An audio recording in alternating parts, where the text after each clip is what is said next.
Suki has asked me to say a few words about my perspective on Ecclesiastes. So people who come to the synagogue know that I often use a metaphor. I'm standing on the beach. I'm standing at the water's edge, and I'm looking out at the horizon.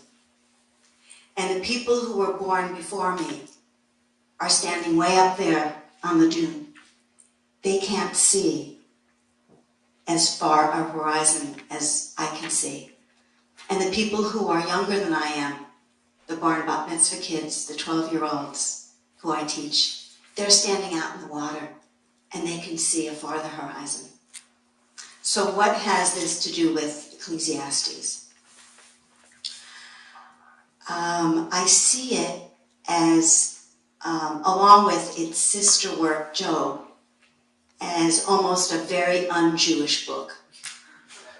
Why do I say that?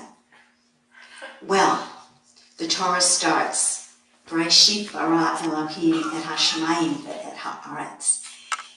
And the Art Scroll translation is, in the beginning of God's creating.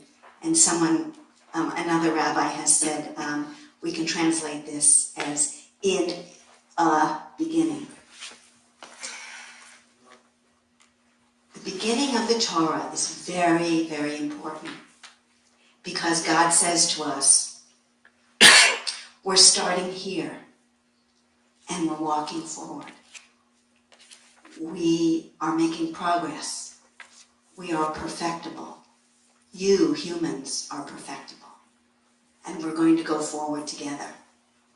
But the book of Ecclesiastes looks backward to the wheel of life, which was the prevalent worldview of the societies at the time. Everything that has happened is going to happen again. There's no escape from the wheel of life. We're born, we die, nothing is new under the sun.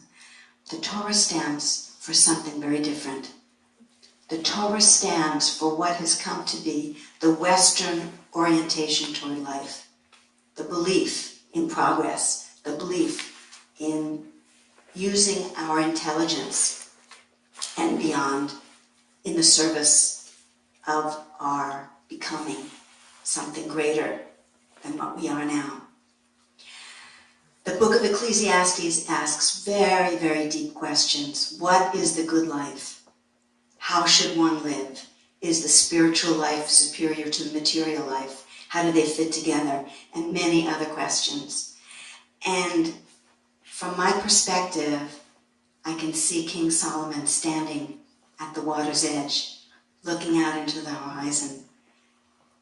And the answers are just beyond his gaze. However, we can see a little farther. We might not have King Solomon's wisdom, but we're born much, much later. And we can see that there is meaning and value in our attempts to become greater than we are, to expand spiritually, to grow in compassion and goodness. It's not just about enjoying a glass of wine, although that's a wonderful thing, right? It's wonderful to enjoy the good times in life.